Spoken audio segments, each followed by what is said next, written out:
A Werewolf Shifter Romance, written by Amelia Hart. Chapter 1. Hidden Scents. The steam rising from the massive copper pot carried the rich aroma of rosemary and thyme through the packhouse kitchen. Autumn haze stirred the stew with practiced precision, her movements fluid despite the early hour. 5 in the morning had become her sacred time, the only moments when the kitchen belonged entirely to her, before the chaos of feeding over 200 pack members began. She paused, closing her eyes as she inhaled the familiar scents of her domain. Garlic simmering in olive oil, fresh bread rising in the ovens, the earthy smell of root vegetables waiting to be chopped. This kitchen was her sanctuary, her fortress, the place where she had carved out a life from nothing 4 years ago. 4 years since she had returned to this territory, unrecognizable from the woman who had fled in shame. The Omega who had left had been soft, curved, with naturally honey-blonde hair that caught the light and skin that had never known true hunger. The woman who returned was angular, hardened by months of surviving as a rogue, her hair now a dark chestnut brown that she maintained religiously. 15 kilograms lighter, bearing small scars from malnutrition that had permanently altered her natural scent.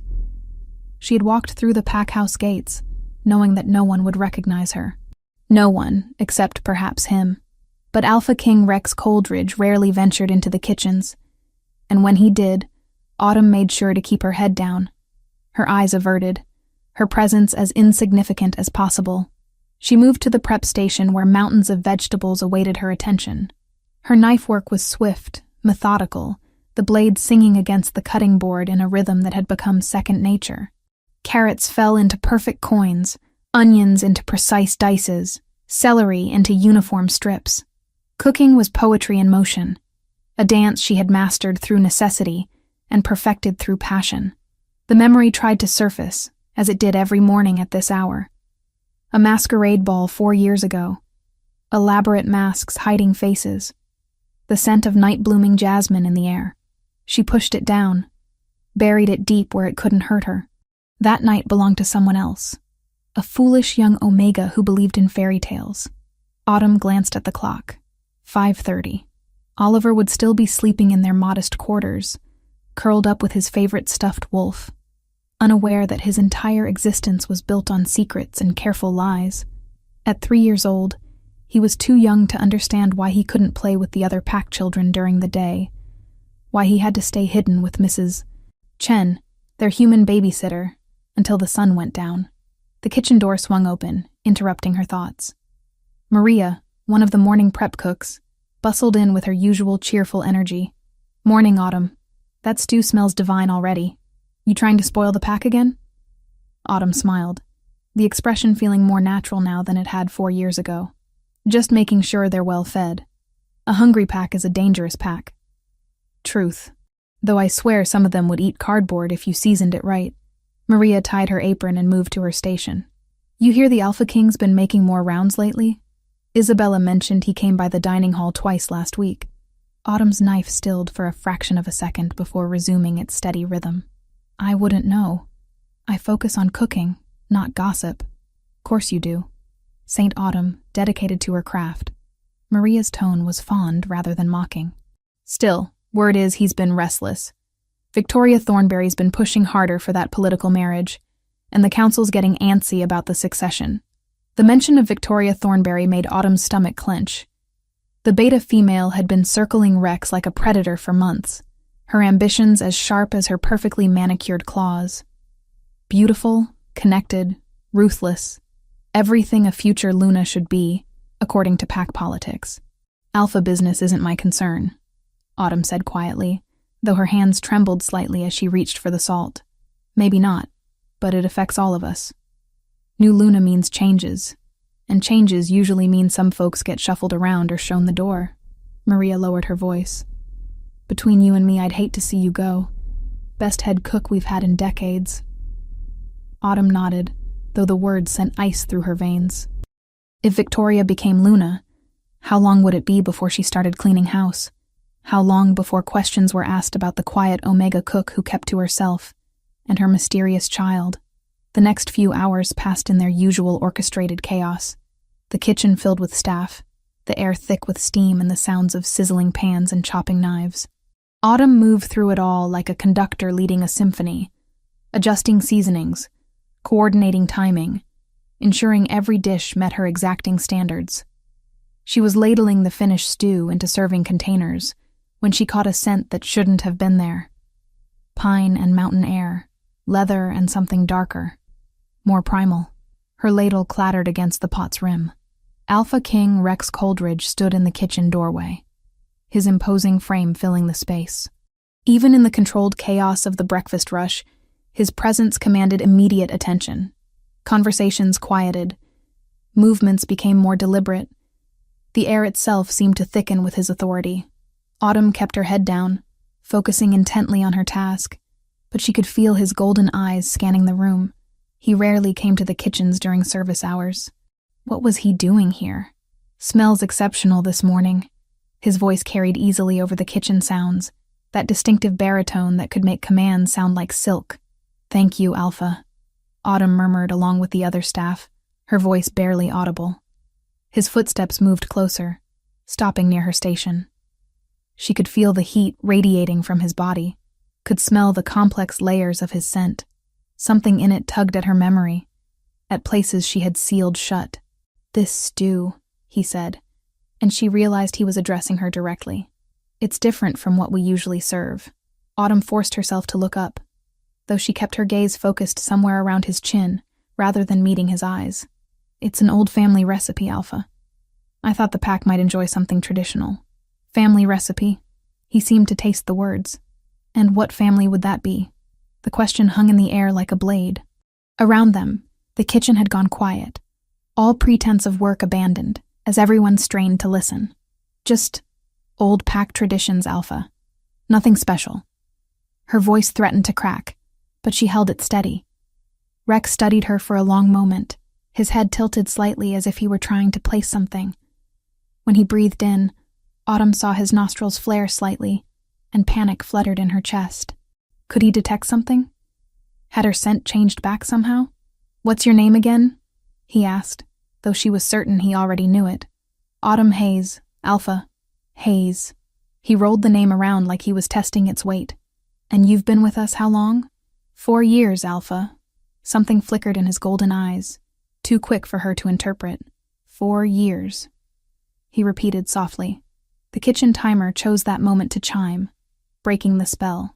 Autumn jumped at the sound, using it as an excuse to turn away from his penetrating stare. "The bread's ready," she said quickly, moving toward the ovens. When she looked back, Rex was gone, leaving only the lingering scent of pine and leather, and the uncomfortable feeling that everything had somehow changed in the span of a few minutes. The rest of the service passed in a blur. By the time the last breakfast dish had been served and the cleaning begun, Autumn's nerves were frayed raw. She needed to see Oliver, needed to hold him, and remind herself why she endured this constant state of fear. But first, she had to finish her duties. The lunch prep wouldn't wait, and displaying any weakness now, after Rex's unexpected visit, would only invite more scrutiny. As she reached for her knife to begin chopping vegetables for the afternoon meal, her hands were shaking. Chapter 2. Haunted Recognition. Rex stood at the window of his office, staring out at the moonlit forest beyond the pack house walls.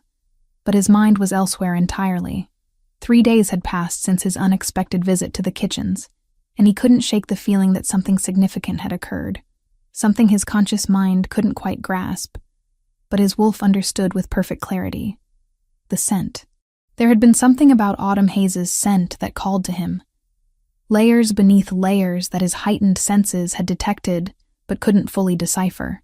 It was maddening, like trying to remember a dream upon waking, the details slipping away even as he reached for them. He found himself making excuses to visit the kitchens with increasing frequency. Quality inspections, he told himself, ensuring the pack's nutrition standards were being maintained. But the truth was simpler and more disturbing. He was hunting something he couldn't name, chasing shadows of memory that refused to materialize. "You're brooding again." Victoria Thornberry's voice cut through his thoughts as she entered his office without invitation, a habit that had become increasingly irritating. She moved with predatory grace, her platinum blonde hair catching the lamplight, ice blue eyes assessing him like a prize she intended to claim. "I'm thinking," Rex corrected, not turning from the window. "There's a difference." "About what?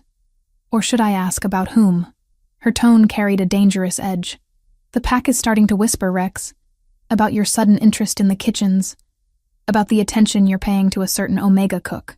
Rex finally turned, his golden eyes flashing with warning. "Careful, Victoria. You're overstepping." She laughed, the sound sharp and calculated. "Am I? We're to be announced within the month. I have every right to be concerned about my future mate's distractions." The presumption in her voice made his wolf snarl, but Rex kept his expression neutral. The political marriage had been in negotiation for months, the council pressing him to secure an alliance with Victoria's influential family. But something in him rebelled against it, had been rebelling against it for reasons he couldn't articulate. "Nothing has been finalized," he said carefully, "but it will be." Victoria moved closer, her scent, expensive perfume, and ambition filling the space between them. "Unless you're having second thoughts about our arrangement." Rex studied her face, noting the calculation behind her beauty, the cold intelligence that never quite reached her eyes. She would make a politically advantageous Luna. He couldn't deny that. Her family controlled significant territory to the east, and their alliance would strengthen his pack's position considerably. So why did the thought of claiming her make his skin crawl? "I need more time," he said finally. Victoria's smile didn't waver, but something dangerous flickered in her gaze. "Time for what, exactly? To chase after kitchen staff?" "Really, Rex, I thought you had better taste." The insult to Autumn hit him like a physical blow, surprising him with its intensity. "Watch yourself," he growled, alpha authority bleeding into his voice.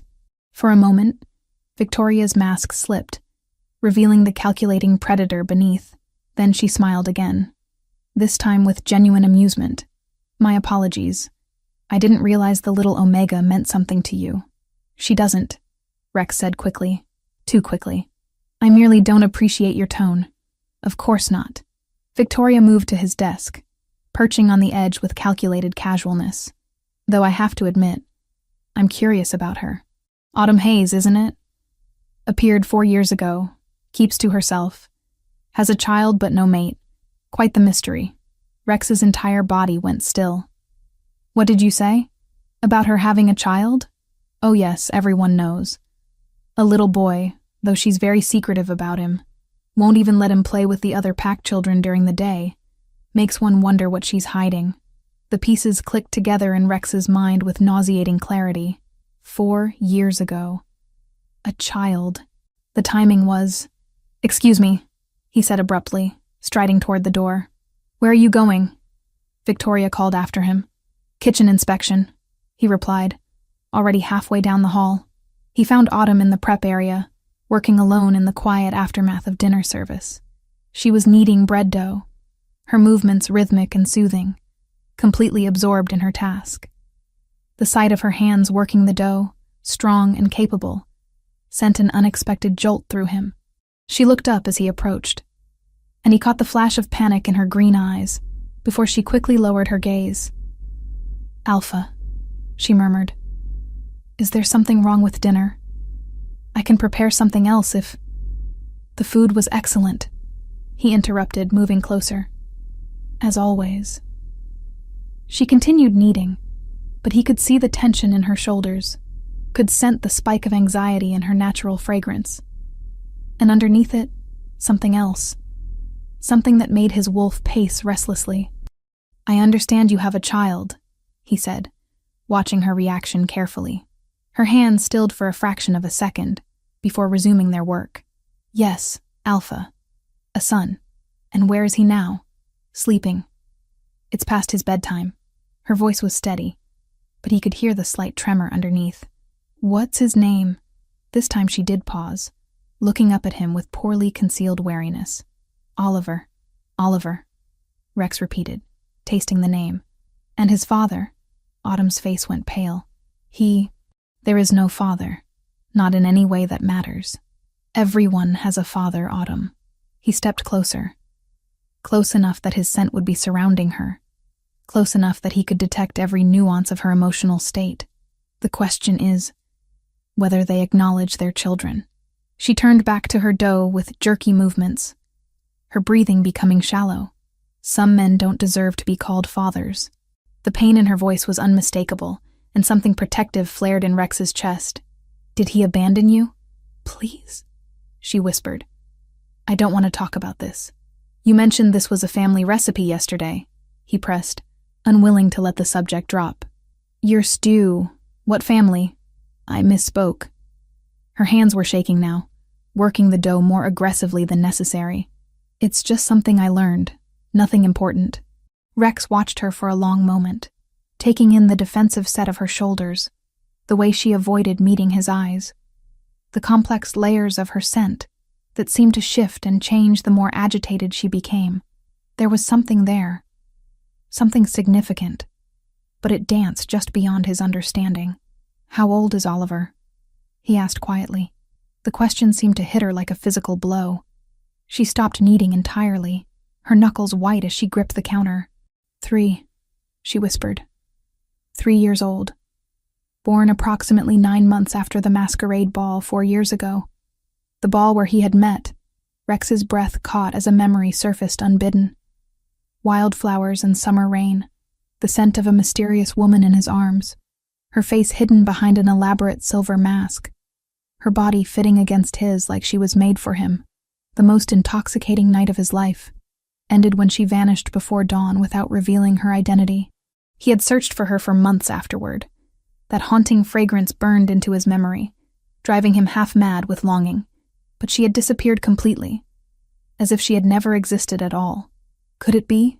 Could Autumn be? No. Impossible. The scents were different, changed. The woman from the ball had been soft, curved, her natural fragrance pure and untainted. Autumn was harder, leaner, her scent layered with old pain and careful concealment. But the timing. Autumn, he said carefully. Have we met before? She went rigid, every muscle in her body tense with fear. No, Alpha, never. The lie hung between them like a living thing. Rex could taste it in the air, could see it in every line of her body. But why would she lie? What was she hiding? The kitchen door burst open, interrupting his thoughts. A small figure darted inside, moving with surprising speed for such a tiny child. The boy, Oliver, came to a sudden stop when he saw Rex, his eyes going wide. And those eyes, Rex felt the world tilt beneath his feet. Golden. The child's eyes were the exact same shade of molten gold as his own. Mama! Oliver ran to Autumn, wrapping his small arms around her legs. I had a bad dream. Mrs. Chen said you were working. Autumn's face had gone white as parchment.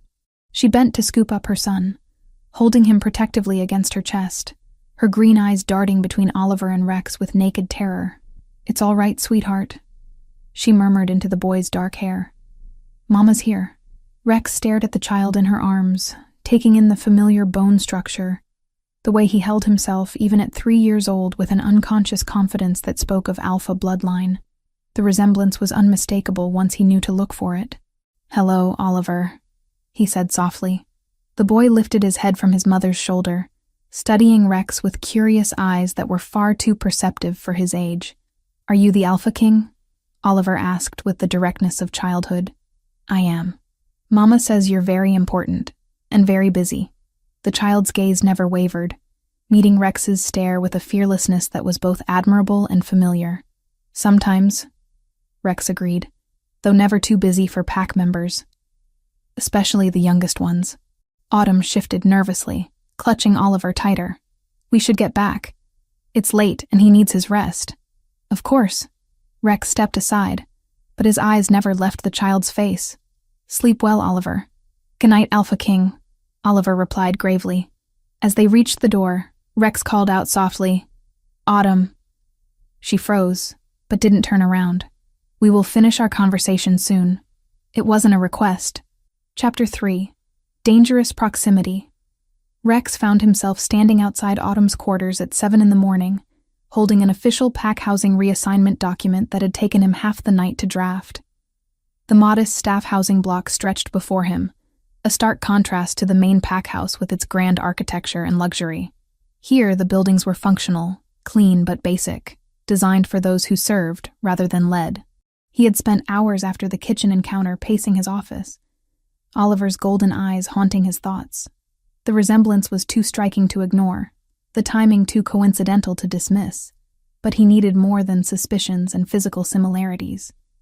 He needed proximity, observation, the kind of access that would either confirm his growing certainty or lay his fears to rest. Autumn answered his knock after several long moments, her appearance suggesting she had been awake for some time despite the early hour. Her dark chestnut hair was pulled back in a practical bun, and she wore simple work clothes that couldn't disguise the underlying tension in her posture. "Alpha," she said, surprise and wariness mingling in her voice. "Is everything all right?" "Good morning, Autumn. May I come in?" She hesitated for a fraction of a second before stepping aside, gesturing him into the small living area. The space was immaculately clean but sparse, decorated with the kind of careful minimalism that spoke of someone who had learned to value security over possessions. A few toys were scattered near the couch, the only sign that a child lived here. "Oliver?" Rex asked, noting the absence of the boy who had dominated his thoughts. "Still sleeping. He's not an early riser unless he has to be." Her hands twisted in front of her, betraying her nervousness despite her controlled tone. Rex nodded, withdrawing the document from his jacket. "I have something for you. A housing reassignment." The blood drained from her face. "Reassignment? Have I done something wrong? If this is about last night, about Oliver being in the kitchen." "Nothing like that," Rex interrupted, surprised by the genuine concern in her voice. "This is an upgrade. The pack owes you a debt of gratitude for your exceptional service over the past 4 years. It's time we recognized your value properly." She stared at the document as if it might bite her. "I don't understand." "You're being relocated to the staff housing adjacent to the main pack house. Better quarters, a proper kitchen for your personal use, and importantly, a secure play area where Oliver can spend time outdoors safely." "But why?" The question came out as barely a whisper. Rex had prepared for this moment, had crafted reasonable explanations that would satisfy pack protocol. "As I said, your service has been exemplary. Additionally, having our head cook closer to the main kitchens will improve efficiency during busy periods." What he didn't say was that the new quarters would place her directly within his territory, close enough that he could monitor her comings and goings, close enough that her scent would be a constant presence, close enough that he could unravel whatever secrets she was hiding. Autumn held the document with shaking hands, scanning the official language with the careful attention of someone who had learned not to trust verbal promises. "This is very generous, Alpha, but I'm comfortable where I am. I'm sure you are, but comfort isn't the primary consideration here. Security is." He let his alpha authority color his words, not enough to be overwhelming, but sufficient to convey that this wasn't truly a request. A valuable pack member like yourself deserves proper protection. The implication hung in the air between them. Protection from what? From whom? Autumn's green eyes searched his face as if trying to read his true motivations. But Rex had years of practice at political maneuvering. His expression remained carefully neutral. "When would this take effect?" she asked finally. "Today, if you're amenable. I can have pack members assist with the move. That's not necessary. We don't have much." She set the document on the small dining table with careful precision. "But I should wake Oliver. Explain what's happening." "Of course. Take your time." Rex waited in the living area, while Autumn disappeared into what he assumed was the bedroom. He could hear her soft voice explaining the situation to Oliver, the boy's excited responses at the prospect of a new place to explore. The domestic intimacy of the moment struck him unexpectedly, a longing for something he had never allowed himself to want. When they emerged 15 minutes later, Oliver was fully dressed and practically vibrating with enthusiasm. He had inherited his mother's delicate bone structure, but carried himself with an unconscious confidence that spoke of alpha bloodline. The resemblance to Rex's own childhood photos was unmistakable once he knew to look for it. "Alpha King!" Oliver ran toward him without the shy hesitation most pack children displayed around authority figures. "Mama says we get a new house." "That's right," Rex replied, crouching to bring himself closer to the child's level. "A bigger house with a garden where you can play. Can I see it now, please?" Those golden eyes were bright with excitement, so achingly familiar that Rex felt something clench in his chest. "If your mother agrees." Autumn nodded reluctantly. "We should probably see what we're getting into." The walk to the new quarters gave Rex an opportunity to observe them together. Oliver chattered constantly, asking questions about everything he saw, displaying the kind of fearless curiosity that was characteristic of alpha children. Autumn answered patiently, but Rex could see the tension in her shoulders, could scent the underlying anxiety beneath her composed exterior. The staff housing adjacent to the pack house was significantly more luxurious than the standard quarters. Each unit had 2 bedrooms, a full kitchen, and a private outdoor space. Rex had selected the one closest to the main building, ostensibly for convenience, but actually for the access it would give him. "This is amazing, Mama!" Oliver ran from room to room, his delighted laughter echoing through the space. "Look, I have my own room!" Autumn followed more slowly, taking in the upgraded appliances, the spacious layout, the quality furnishings that far exceeded anything she would have expected. When she emerged from inspecting the bedrooms, her expression was carefully controlled, but Rex could read the questions in her eyes. "This is very generous," she said quietly. "More than generous. You deserve it." "Do I?" She studied his face intently. "Or is there something you're not telling me?" Before Rex could answer, Oliver came barreling out of what would be his new bedroom, clutching something in his small hands. "Look, Mama! I found this!" He held up a piece of paper and several crayons, apparently left behind by previous occupants. Without waiting for permission, he settled cross-legged on the living room floor and began to draw with intense concentration. "What are you making, sweetheart?" Autumn asked, moving to sit beside her son. "A picture for the Alpha King," Oliver replied matter-of-factly, "to say thank you for the new house." Rex found himself drawn to watch the child's artistic efforts, fascinated despite himself. Oliver's tongue peeked out in concentration as he worked, his small hands surprisingly steady as he added detail to his drawing. After several minutes, he held up the finished product with obvious pride. Done. The drawing was typical of a 3-year-old's artwork, stick figures in bold colors with more enthusiasm than technical skill.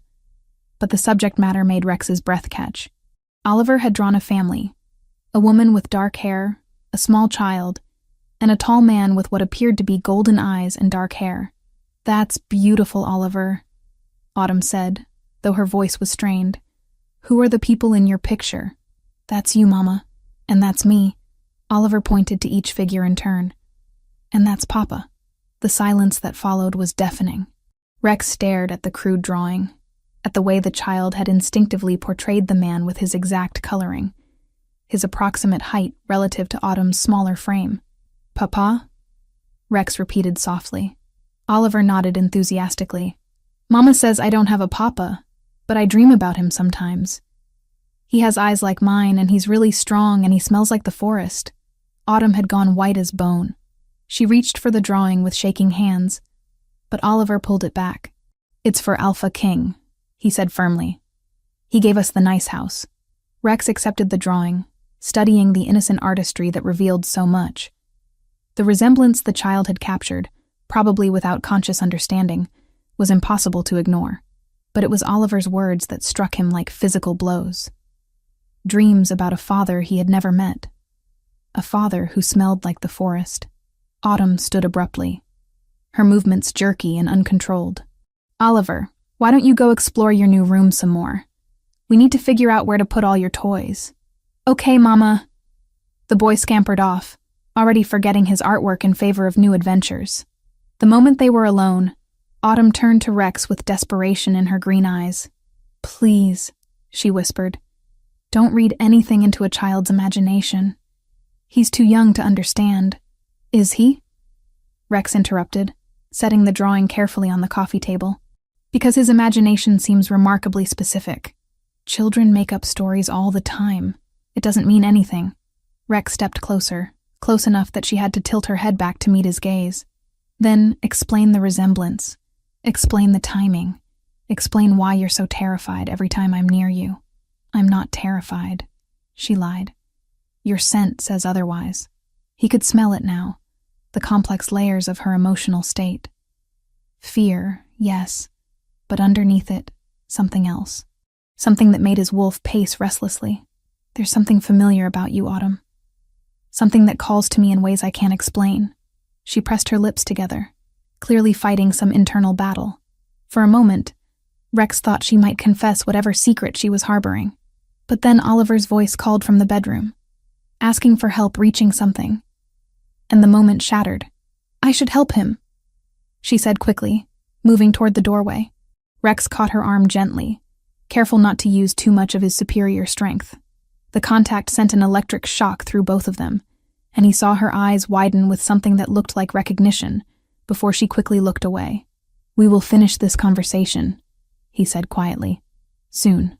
She nodded wordlessly and disappeared into the bedroom, leaving Rex alone with a child's drawing and the growing certainty that his entire world was about to change. Chapter 4. Unraveling. Truth. 2 weeks had passed since the housing reassignment, and Rex found himself inventing reasons to be near Autumn's new quarters with increasing frequency. The proximity he had orchestrated was working exactly as intended, and torturing him in ways he hadn't anticipated. From his office window, he could see Oliver playing in the small garden outside their unit, the boy's laughter carrying on the afternoon breeze. The child moved with a natural confidence that grew more pronounced each day, displaying the kind of fearless authority that marked future alphas. When other pack children came near, they instinctively deferred to him despite his young age, recognizing something in him that went beyond typical pack hierarchy. Rex was reviewing territory reports when a commotion in the courtyard below drew his attention. Oliver had fallen from the low stone wall he had been walking along, and even from this distance, Rex could see the bright red bloom of blood on the boy's forehead. He was moving before conscious thought took hold, abandoning his papers and taking the stairs 3 at a time. By the time he reached the courtyard, Autumn was already there, cradling Oliver against her chest while examining the gash above his left eyebrow. It's okay, sweetheart, she murmured, though her voice was tight with worry. It's just a little cut. But it wasn't little. Rex could smell the copper tang of blood in the air, could see the way it flowed freely from the wound. Head injuries in children were nothing to take lightly, even for shifters with accelerated healing. He needs the pack doctor, Rex said, his alpha authority cutting through the small crowd that had gathered. Autumn looked up at him with grateful eyes. I was going to take him myself, but I'll carry him. It'll be faster. Without waiting for her agreement, Rex gently lifted Oliver from her arms. The child was crying, but not hysterically, more from shock than pain. The moment Rex's hands made contact with him, Oliver's crying quieted to small hiccups. Alpha King. Oliver sniffled, wrapping his small arms around Rex's neck with complete trust. I fell down. I can see that, brave boy. We're going to get you fixed up. The pack clinic was only a few minutes away, but those minutes felt like hours. Rex was acutely aware of the small weight in his arms, of the way Oliver fit perfectly against his chest, of the trust the child showed in someone who was essentially a stranger. Most 3-year-olds would be terrified of the Alpha King, but Oliver seemed to find comfort in his presence. Autumn walked beside them, her anxiety rolling off her in waves. Rex could scent the complex layers of her emotional state, fear for her child, gratitude for his help, and underneath it all, something that made his wolf stir restlessly. Dr. Martinez was waiting for them, having been alerted by one of the pack members who had witnessed the accident. She was an efficient beta in her 50s, respected throughout the territory for her skill and discretion. Let's see what we have here, she said gently, gesturing for Rex to place Oliver on the examination table. I don't want to let go of Alpha King, Oliver protested, tightening his grip around Rex's neck. The words hit Rex like a physical blow. The absolute trust in the child's voice, the way he clung to him as if seeking protection from a father. It was almost more than he could bear. You can hold his hand, Dr. Martinez suggested diplomatically. But I need to clean this cut and see how deep it is. Rex positioned himself where Oliver could maintain contact while the doctor worked. The gash was deeper than it had initially appeared, requiring several stitches. Throughout the procedure, Oliver alternated between watching with fascination and burying his face against Rex's arm. You're being very brave, Rex told him softly. Mama says I'm strong like Papa, Oliver replied matter-of-factly. even though I never met him. Autumn's sharp intake of breath was audible across the small room. Rex met her eyes over Oliver's head, seeing the panic there, the desperate plea for him not to pursue that line of conversation. "All done," Dr. Martinez announced, applying a final bandage. "He'll need to keep this dry for a few days, but it should heal cleanly. No permanent scarring." "Thank you," Autumn said, moving to gather Oliver into her arms. But the child wasn't finished with his revelations. "Doctor Martinez, do you know my papa?" The doctor glanced between Autumn and Rex with obvious confusion. "I'm sorry, sweetheart. I don't know who your papa is. He has eyes like mine," Oliver continued innocently. "And he's really strong. And he smells like trees and rain." Rex felt the world tilt beneath his feet. Trees and rain. That was exactly how his scent had been described by previous lovers. The natural alpha fragrance that was as distinctive as a fingerprint. "Oliver," Autumn said urgently, "we should go home now. You need to rest." But Dr. Martinez was studying the interaction with growing interest. As the pack's primary physician, she had delivered most of the children born in the territory over the past decade. Her gaze moved from Oliver's golden eyes to Rex's identical ones, then to the child's bone structure, his unconscious mannerisms. "Interesting," she murmured, then looked directly at Rex. "Alpha, could I speak with you privately for a moment?" "Of course." Rex turned to Autumn. "Why don't you take Oliver home? I'll be along shortly to check on him." Autumn nodded mutely, gathering their things with shaking hands. As she lifted Oliver, the boy looked back over her shoulder at Rex. "Will you come visit me, Alpha King, to make sure I'm okay?" "I will," Rex promised, and meant it. After they left, Dr. Martinez closed the clinic door and turned to face him with the kind of expression that meant she had drawn conclusions he might not want to hear. "That child's blood type is AB negative," she said without preamble. "Extremely rare. I've only seen it in one other pack member during my time here." Rex felt his mouth go dry. "And that would be? You, Alpha, when you were injured in that border skirmish 2 years ago and needed emergency surgery." She crossed her arms, studying him with clinical intensity. "AB negative occurs in less than 1% of the population. For 2 unrelated individuals in the same small pack to have it would be statistically impossible."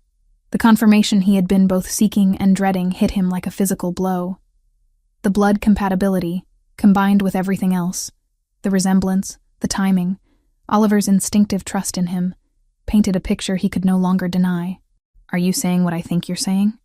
Rex asked quietly. "I'm saying that child is your biological son. The question is whether you knew that already, or if you're just figuring it out now." Rex sank into the nearest chair, the weight of the revelation crushing down on him.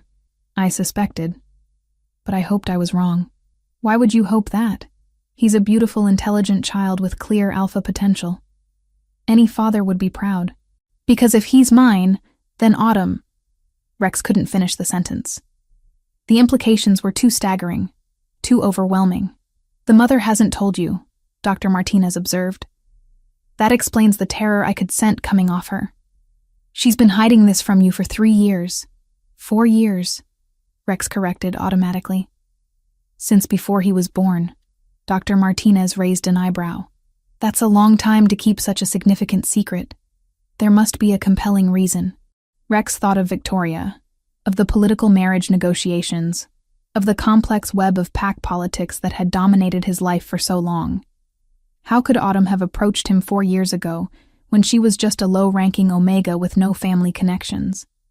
How could she have explained being pregnant by the Alpha King without sounding like she was trying to trap him for status? "There are always compelling reasons," he said heavily. "The question is what to do about it now. That depends on whether you want to acknowledge him. Legally, you have no obligation unless you choose to. He's my son." The words came out with more force than he had intended, his alpha authority making the air in the room thicken. "Of course I want to acknowledge him. And his mother?" That was the question that had been tearing him apart since the first moment he'd suspected the truth. Autumn, with her careful distance and hidden fears. Autumn, who might be the mysterious woman from the masquerade ball who had haunted his dreams for 4 years. Autumn, who had given him a son and asked for nothing in return. "That's more complicated," he admitted. Biological bonds often are. Dr. Martinez's expression softened slightly. But that child adores you already. In the 15 minutes you've known each other, he's imprinted on you like a duckling. That's not coincidence, Alpha. That's biology recognizing biology. Rex nodded, though his thoughts were churning. If Oliver was his son, and he was now certain that was the case, then everything in his life had just shifted irrevocably. The political marriage with Victoria, his carefully planned future, all of it would have to be reconsidered. Doctor, he said carefully, I need your discretion on this matter.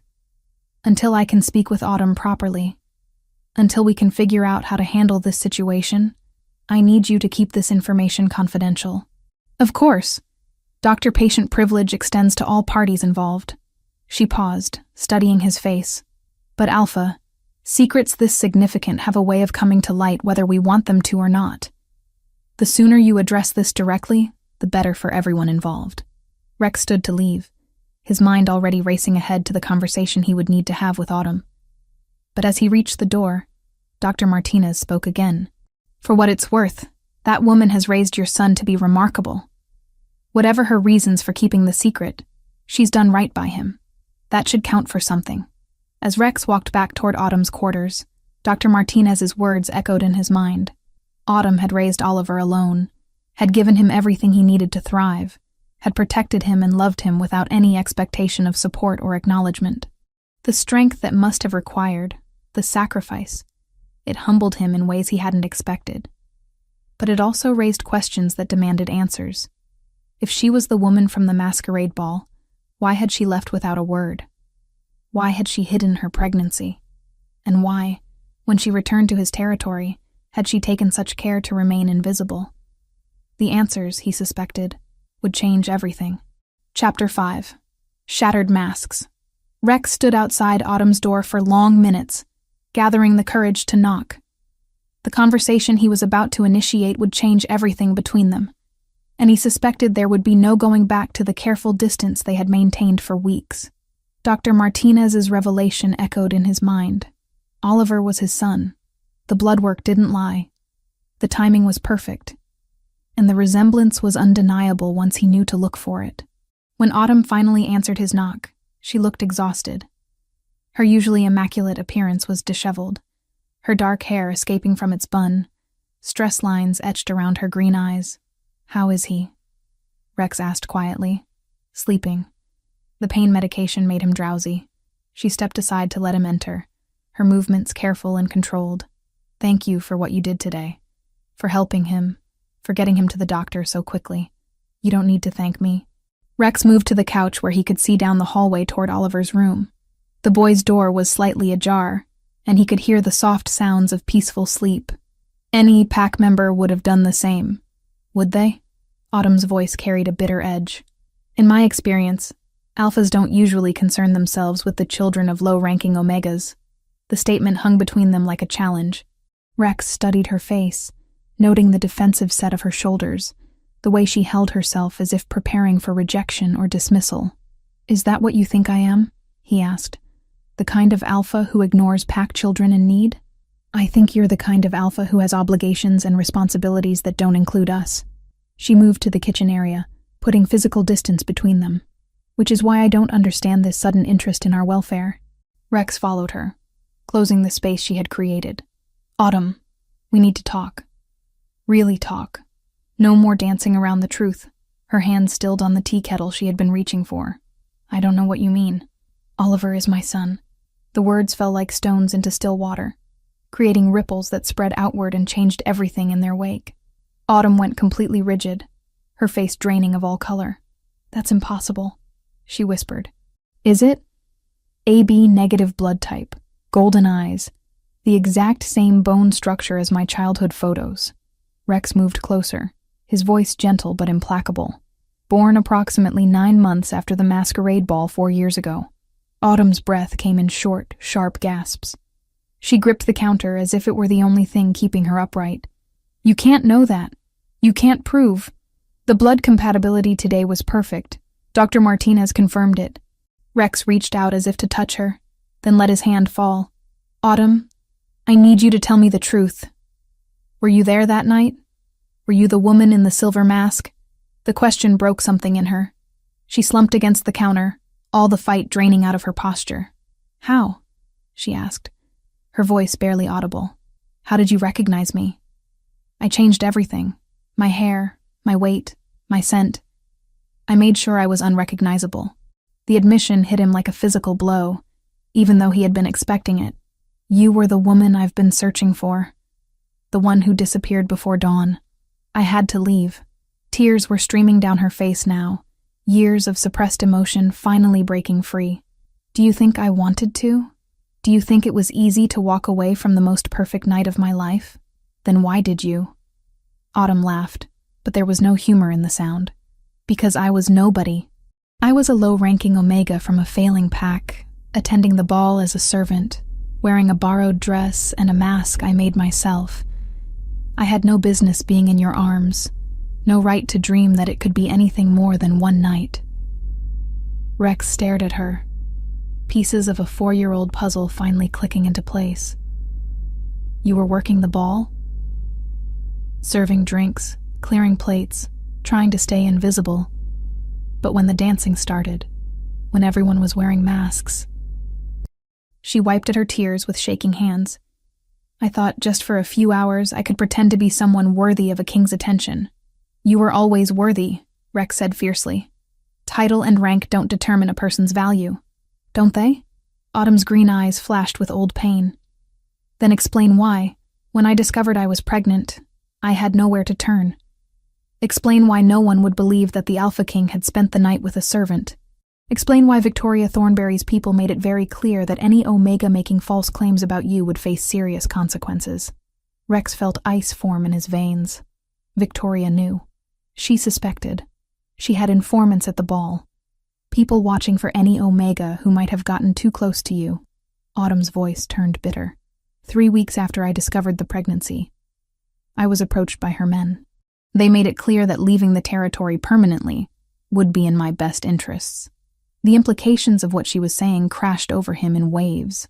Victoria had systematically eliminated any threat to her position, had driven away the mother of his child through intimidation and threats. Why didn't you come to me? Rex demanded. Why didn't you tell me what was happening? With what proof? I was a nobody making wild claims about sleeping with the Alpha King. Even if you had believed me, which was unlikely, what then? You would have felt obligated to provide for the child, maybe even claim him, but it would have been duty, not desire. I couldn't live with that. Rex moved closer, his hands framing her face, forcing her to meet his eyes. It wouldn't have been duty. That night, what we shared, it was extraordinary. I've never stopped thinking about you, never stopped searching. But you were already negotiating your marriage to Victoria, Autumn protested. Even if you had wanted to acknowledge Oliver, it would have complicated everything. Your pack needed that alliance. My pack needed me to be happy and settled, not trapped in a loveless political arrangement. His thumbs brushed away her tears with infinite gentleness. Do you know what these 4 years have been like for me? Knowing I had found something perfect and lost it? Wondering if I would ever feel that connection again? You felt it too. The question came out as a whisper. The way everything clicked into place? The way touching you felt like coming home? Like finding the other half of my soul? Rex confirmed. When you left that morning, it nearly destroyed me. They stood frozen in that moment of recognition. 4 years of separation and misunderstanding crashing down around them. Rex could see the woman from the masquerade ball now, hidden beneath the careful disguise of the cook. The same eyes that had captivated him.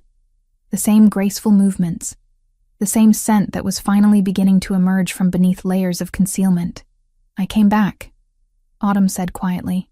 When Oliver was 6 months old, I came back. I couldn't stay away. Couldn't keep your son from his birthright forever. But I also couldn't risk you feeling trapped or obligated. So I found a way to hide in plain sight. As my cook. As someone useful enough to keep around but invisible enough to avoid questions. She pulled back from his touch, wrapping her arms around herself protectively. It was supposed to be temporary. Just until I figured out how to tell you the truth without ruining everything. And instead you've been torturing yourself for 4 years, raising our son alone, watching me from the shadows. Rex's voice was rough with emotion. Autumn, the waste of it all. The time we've lost. I know. Fresh tears spilled down her cheeks. But I didn't know how to fix it. And every day it got harder to find the courage to confess.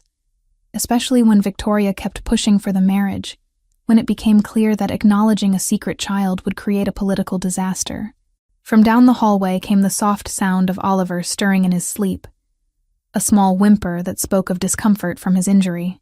Both parents turned toward the sound instinctively, their shared concern overriding everything else. I should check on him, Autumn said. We both should. They moved together toward Oliver's room, united in their worry for their child.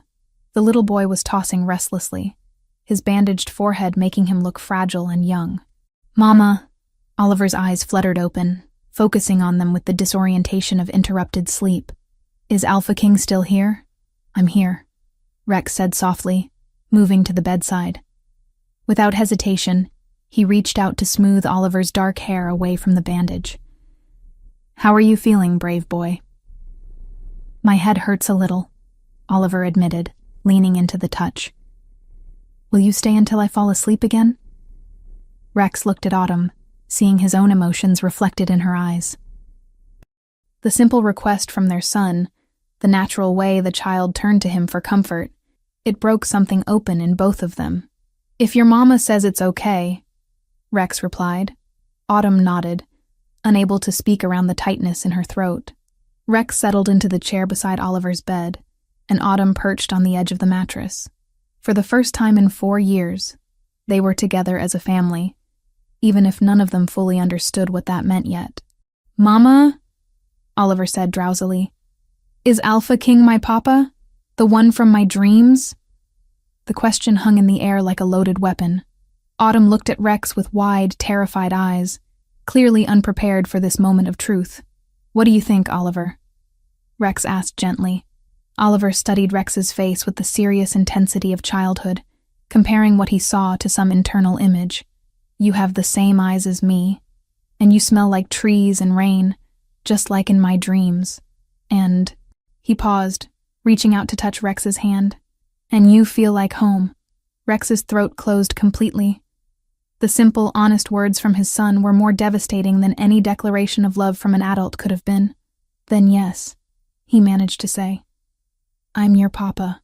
Oliver smiled sleepily and closed his eyes, his small hand still wrapped around Rex's finger. I knew you would come find us someday. Within minutes, the child was sleeping peacefully again, but Rex remained frozen in place, overwhelmed by the magnitude of what had just happened. He was a father, not just biologically, but officially, acknowledged, claimed. The child he had helped create was finally his to protect and love. When he looked up, Autumn was watching him with an expression of wonder and terror mixed together. There's no going back from this, she whispered. No, Rex agreed. There isn't. The question is, are you ready to move forward? Chapter 6. The storm breaks. The Pack Council meeting had been scheduled for 2 days after Rex acknowledged Oliver as his son. Word traveled fast in the close-knit shifter community, and by morning, everyone knew that the Alpha King had claimed a secret heir.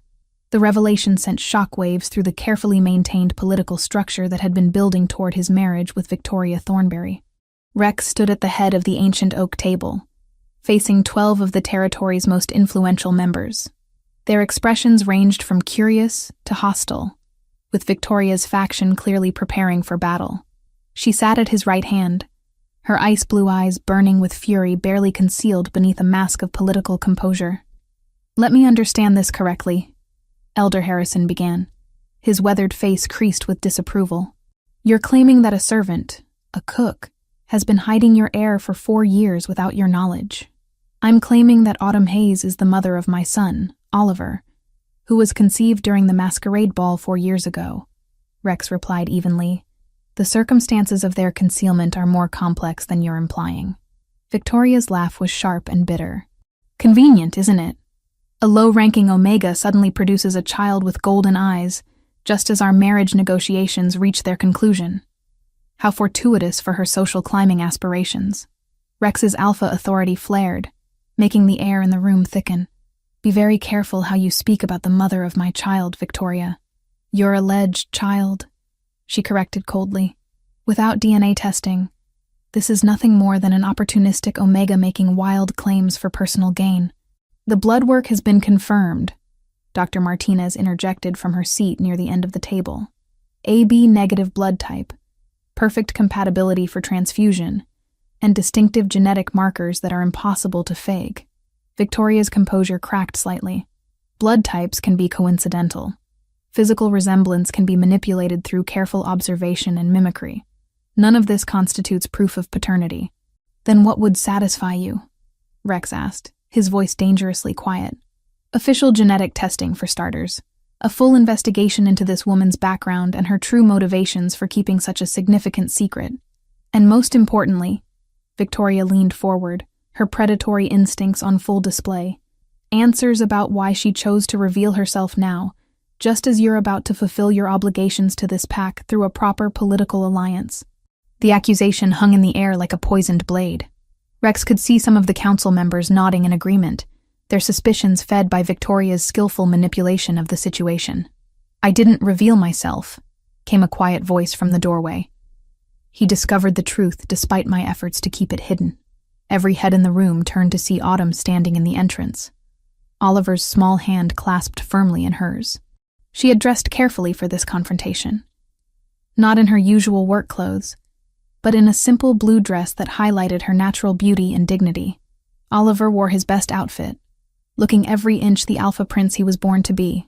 Ms. Hayes, Elder Harrison said coldly, this is a closed council meeting.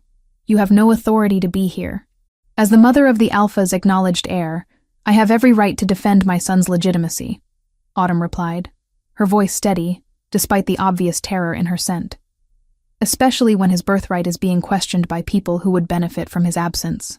Victoria rose from her chair like a striking serpent.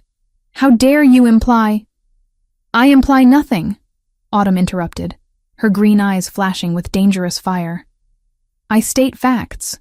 4 years ago, you had me removed from this territory because you saw me as a threat to your ambitions.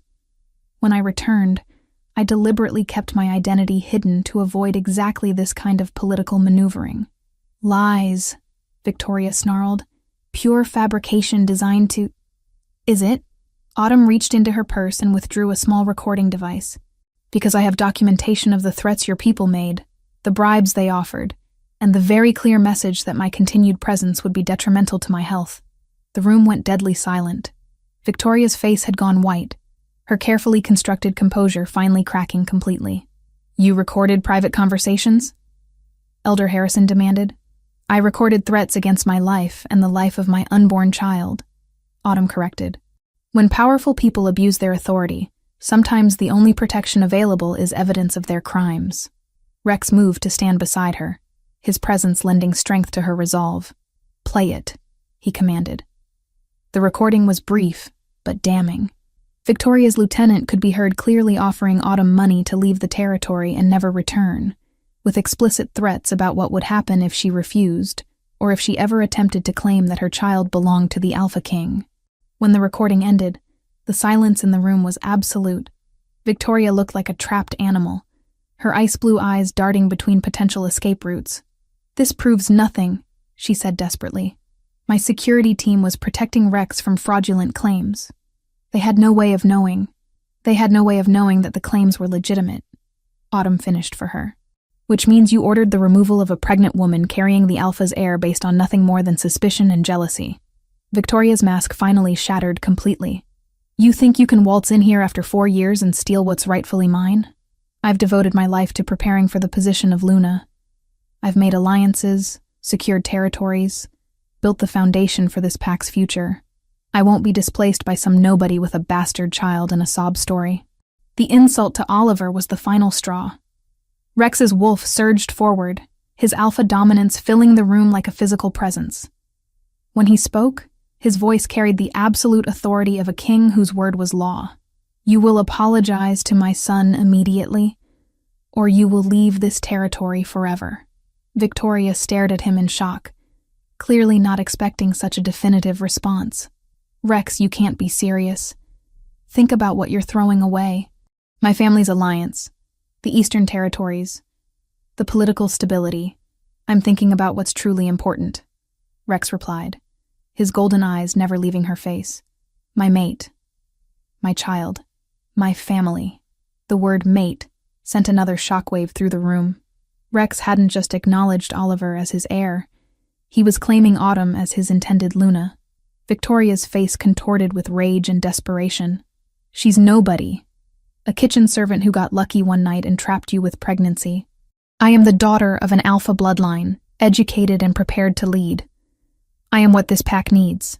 What this pack needs, Rex said quietly, is a Luna who puts family above politics, love above ambition. What this pack needs is integrity, not manipulation and threats. Oliver, who had been watching the proceedings with the serious attention of a child trying to understand adult conflicts, suddenly stepped forward. Why is the mean lady talking about me like that? He asked, his golden eyes focused on Victoria with disturbing intensity. And why does she smell like she wants to hurt Mama? The innocence of the question, combined with the child's obvious ability to read emotional sense despite his young age, struck the room like lightning. Here was Rex's son, displaying alpha abilities that most children didn't develop until much older, instinctively recognizing threats to his family. Victoria made a critical error. Instead of backing down or attempting damage control, she let her fury override her judgment. Because your mama is a liar and a manipulator, she snapped at the 3-year-old, and you're nothing more than a mistake that's ruining everything. The moment the words left her mouth, the air in the room became electric with danger. Rex's alpha power exploded outward, making every wolf in the vicinity submit instinctively. Even the strongest council members lowered their eyes, unable to meet his gaze. But it wasn't just Rex responding to the threat against his child. Oliver, despite his young age, began to emit his own aura of dominance. Weak compared to an adult alpha, but unmistakably royal bloodline. The combination of father and son's power was overwhelming. Mama, Oliver said quietly, not taking his eyes off Victoria. The mean lady smells like the bad wolves in my dreams. Autumn knelt beside her son, wrapping protective arms around him while keeping her own gaze fixed on Victoria. It's okay, sweetheart. The mean lady is going to leave now. Victoria realized too late that she had crossed a line from which there was no return. By threatening a child, the alpha's acknowledged heir, in front of the entire council, she had committed an act that could not be forgiven or forgotten. Rex, she began desperately. I didn't mean, you meant every word, Rex interrupted, his voice cold as winter storm. And now the entire council has witnessed your true character. Your willingness to attack innocent children, your complete lack of honor or decency. He moved to stand behind his family, one hand on Autumn's shoulder, the other resting protectively on Oliver's head. I formally reject any alliance with the Thornberry family. Victoria, you have 1 hour to gather your belongings and leave my territory.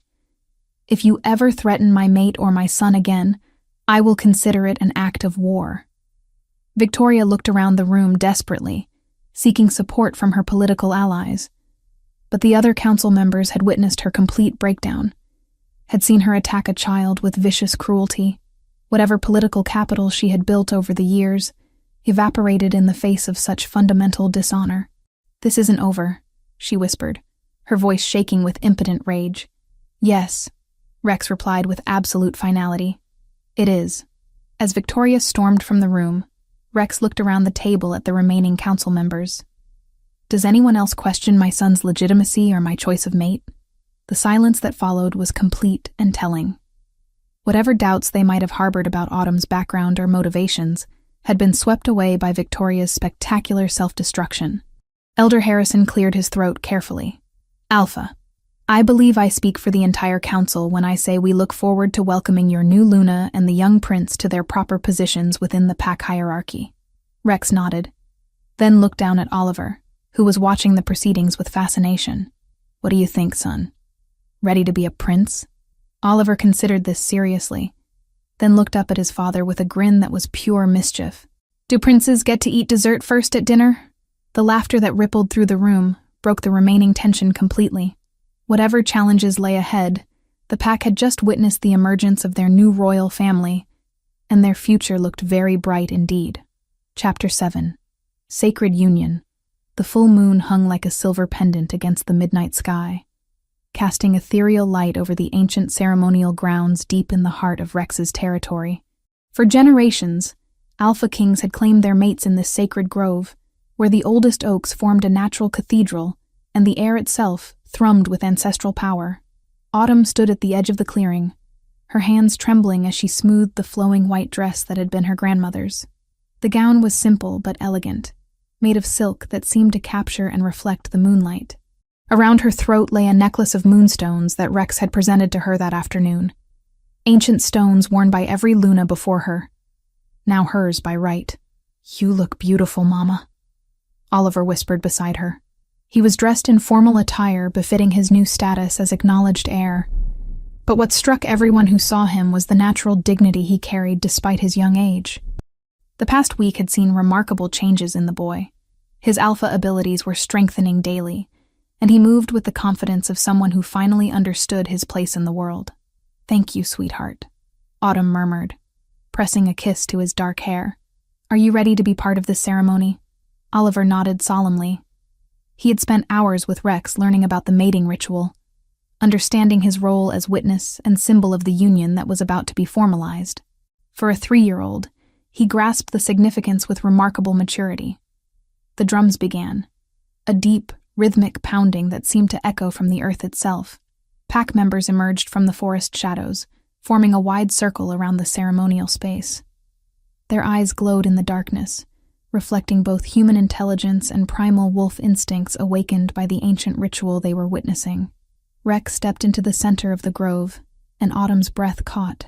He was magnificent in the moonlight, wearing traditional ceremonial garb that emphasized his powerful build and royal bearing. But it was his eyes that captured her, those golden depths that had haunted her dreams for 4 years, now fixed on her with an intensity that made her skin burn. "Autumn Hayes." His voice carried clearly across the clearing, imbued with alpha authority that made every wolf present stand at attention. "Will you come forward and accept the claiming bond?" This was the moment of choice, the final opportunity to retreat if doubt remained.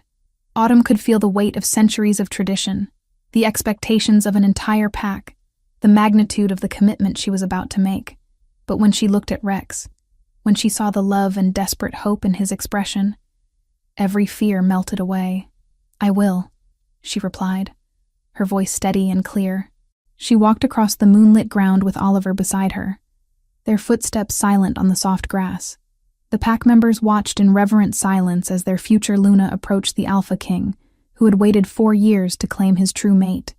Rex reached for her hands when she drew near, his fingers intertwining with hers, in a gesture that sent electricity racing up her arms.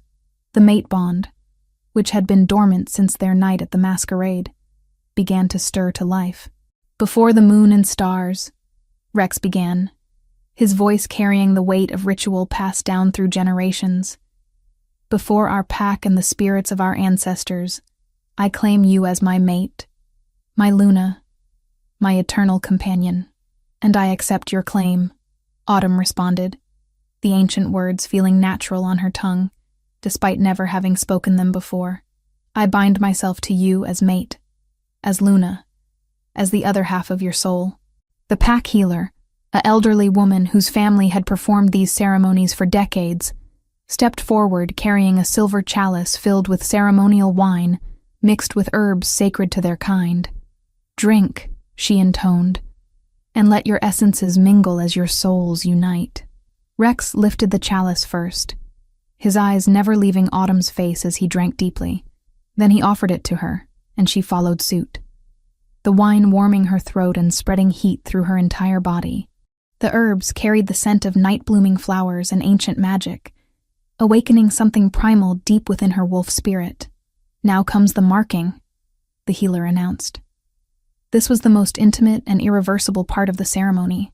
Rex's hands moved to cup Autumn's face, his thumbs brushing over her cheekbones with infinite tenderness. "Are you ready?" he whispered, quiet enough that only she could hear. "I've been ready for 4 years," she whispered back. Rex's human facade began to shift slightly, allowing his wolf nature to emerge. His canine teeth lengthened, and his eyes blazed with golden fire. But there was nothing frightening about the transformation. Only power and protective love made manifest. He tilted her head to expose the curve of her neck, the traditional spot where an alpha's mark would brand her as his for all the world to see. The pack held its collective breath as Rex lowered his head, his lips brushing her skin in a caress before his teeth found their target. The claiming bite sent shockwaves through Autumn's entire being. There was an instant of sharp pain, immediately overwhelmed by waves of pleasure and connection so intense she gasped aloud. The mate bond exploded to full life between them, creating a psychic link that allowed her to feel Rex's emotions as clearly as her own. Through the bond, she experienced his overwhelming relief at finally, officially making her his desperate love that had sustained him through 4 years of searching, his fierce protectiveness that would guard her and Oliver with his life, his complete devotion that would never waver, never doubt, never abandon them again. When Rex lifted his head, Autumn could taste traces of her own blood on his lips. But more importantly, she could feel his wolf recognition and claiming of hers in ways that transcended the physical marking. "My turn," she breathed. Rex tilted his head, exposing the strong column of his throat. Autumn's own wolf rose to the surface, granting her the elongated canines necessary for the reciprocal mark. She had never experienced such a complete transformation of her senses. Suddenly she could smell every individual pack member, could hear heartbeats and breathing patterns, could sense the emotional states of everyone present. When her teeth sank into Rex's neck, the bond between them became complete. She felt his alpha power flowing into her, strengthening her own wolf and awakening abilities she had never known she possessed. But more than that, she felt his soul merging with hers. 2 halves of a whole finally reunited after too many years apart. The pack erupted in howls of celebration, voices raised to the moon in acknowledgement of their new Luna and the restoration of their alpha's happiness. The sound was primal and beautiful, a song of welcome that made tears stream down Autumn's face. Oliver stepped forward, his small hand reaching for both of his parents. Rex and Autumn broke apart long enough to scoop him up between them, holding him close as the 3 of them stood together in the moonlight. "Are you officially my family now?" Oliver asked, his golden eyes bright with wonder. "Officially and forever," Rex promised, pressing a kiss to his son's forehead. The healer raised her arms for silence. "Before the assembled pack, I present Rex Coldridge, Alpha King of the Northern Territory, and his mate, Autumn Coldridge, Luna Queen and Mother of the Air. Let all who serve this pack recognize and honor them." The pack members dropped to one knee in unison, heads bowed in respect and acknowledgement. Even the council elders, some of whom had harbored doubts about accepting a former servant as their Luna, showed proper deference to the woman who had just become the second most powerful figure in their society. "Rise, my pack," Rex commanded, his voice carrying the authority of absolute leadership. "Tonight, we celebrate not just a mating, but the healing of old wounds and the promise of a bright future." The formal ceremony concluded, but the celebration was just beginning. Pack members approached throughout the night to offer congratulations and pledges of loyalty to their new Luna. Autumn was overwhelmed by the warmth of their acceptance, the genuine pleasure they showed in their alpha's happiness. But it was the quiet moments that meant the most to her. When Rex would catch her eye across the crowd and smile with such contentment that her heart nearly burst. When Oliver fell asleep in his father's arms, finally having the family unit he had dreamed about. When the mate bond hummed between them like a constant song of belonging. As dawn approached and the celebration began to wind down, Rex drew Autumn aside to a private corner of the grove. "How do you feel?" he asked, studying her face in the fading moonlight. "Any regrets?"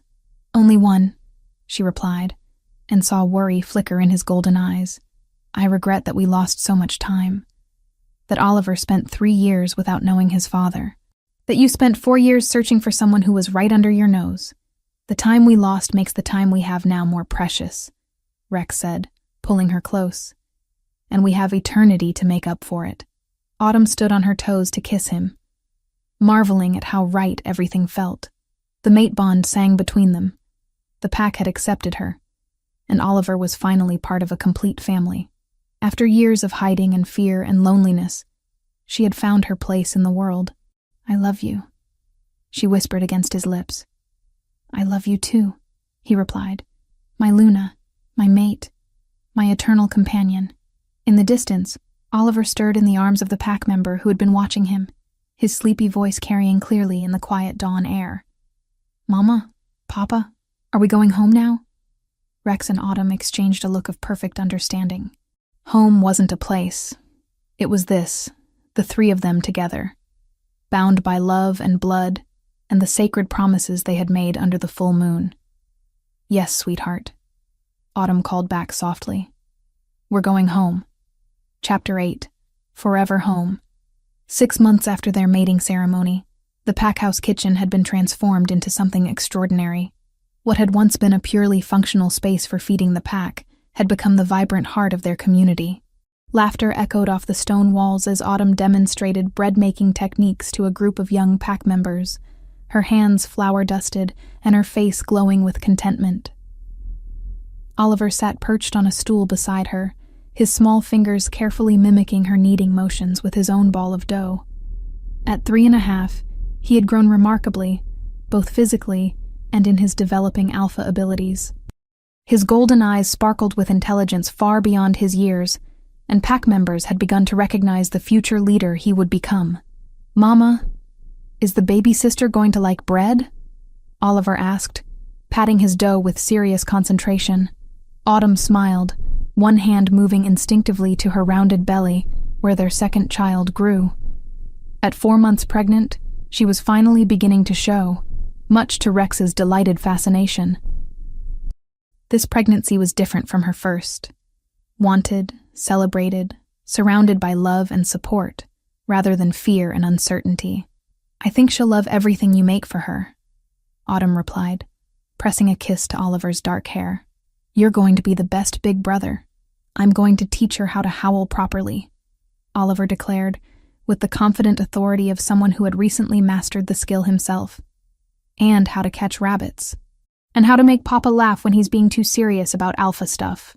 The group of young pack members giggled at this assessment of their alpha king, though there was affection rather than disrespect in their amusement.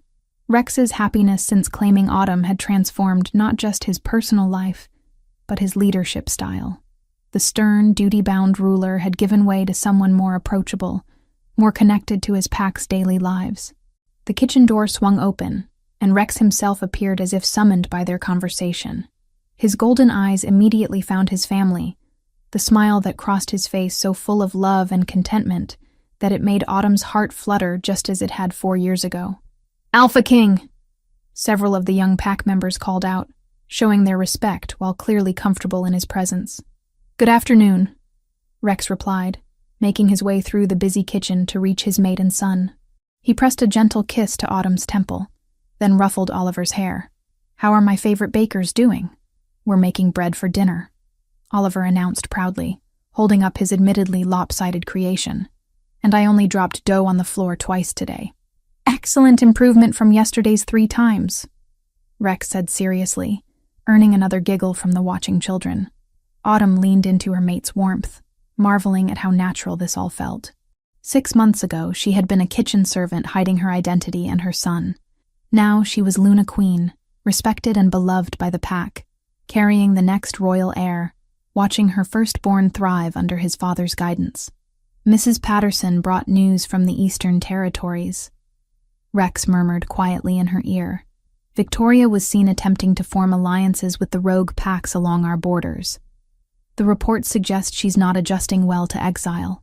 Autumn felt a flicker of concern, but it was quickly overwhelmed by confidence in Rex's ability to protect their family and pack. "Do you think she poses a real threat?" "Not anymore," Rex replied with certainty. "Without family backing or political connections, she's just another rogue making empty threats. The established packs won't risk their stability for someone who attacked a child in council chambers." Oliver looked up from his dough, his enhanced hearing having caught parts of their conversation despite their lowered voices. "Is the mean lady trying to be bad again?" "The mean lady is very far away," Rex assured his son, lifting him from his stool for a proper hug. and she can never hurt our family again." "Good," Oliver said with satisfaction, then brightened. "Can we go see the horses after dinner?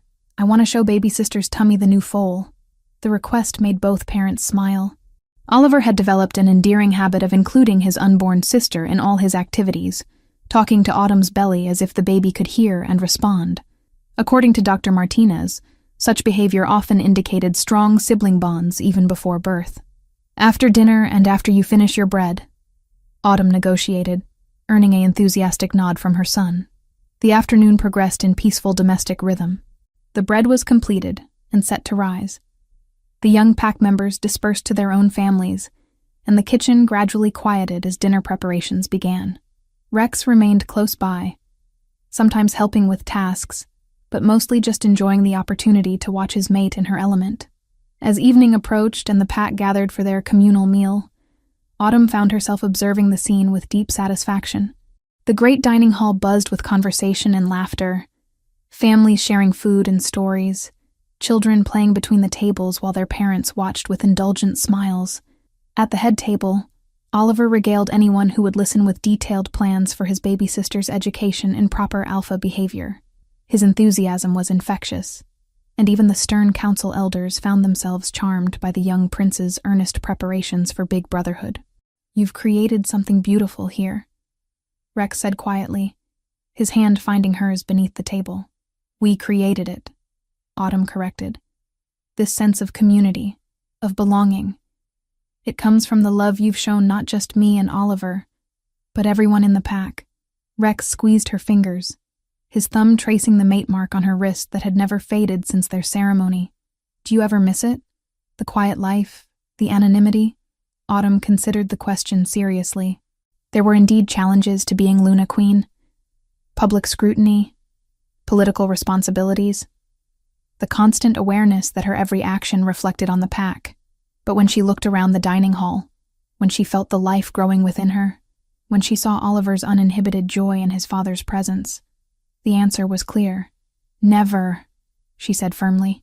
"This is where I belong. Where we belong." Later that evening, after Oliver had been tucked into bed with stories about brave little princes and their baby sisters, Rex and Autumn walked through their private gardens. The space had been redesigned since their mating, incorporating elements that reflected Autumn's love of growing things and creating beauty from simple ingredients. "I have something for you," Rex said, guiding her to a stone bench beneath a flowering apple tree. "Another gift?" "Rex, you spoil me enough already," Autumn protested, though her eyes sparkled with curiosity. "This is different. It's not just from me." Rex withdrew a small leather-bound book from his jacket. "The pack has been working on this for weeks." Autumn accepted the book with wondering hands, opening it to find page after page of handwritten recipes, cooking tips, and family food traditions. Each entry was signed by different pack members, creating a comprehensive collection of their community's culinary heritage. "They wanted you to have their family recipes," Rex explained. "The traditions passed down through generations, the dishes that make our pack unique. They wanted you to be the keeper of these traditions for future generations." Tears blurred Autumn's vision as she turned the pages, recognizing the handwriting of pack members young and old. Here was Mrs. Patterson's grandmother's stew recipe, the one that had sustained the pack through a harsh winter decades ago. There was young Tommy's mother's special birthday cake formula, the dessert that had become a pack tradition for celebrating children's milestones. "This is incredible," she whispered. "They're trusting me with their family histories. They're trusting you with who we are as a people," Rex corrected gently. "Food is how we connect, how we show love, how we maintain our bonds. By giving you their recipes, they're making you the heart of our cultural identity." The responsibility was both humbling and empowering. Autumn understood that she wasn't just being honored. She was being entrusted with preserving and nurturing the very essence of what made their pack special. "I won't let them down," she promised. "I know you won't. You've already proven that love and dedication matter more than bloodline or title." Rex pulled her closer, his hand resting on her growing belly. "Our children will grow up knowing they belong to something special, something worth protecting and preserving." Oliver's voice carried from his bedroom window above them, talking animatedly to someone. probably his stuffed wolf about the day's adventures and tomorrow's plans. The sound made both parents smile, a reminder of the miracle of the family they had built from secrets and second chances. "Rex," Autumn said softly, "tell me again how this all began, how we found each other again." Rex chuckled, understanding her need to hear the story that had become their family legend.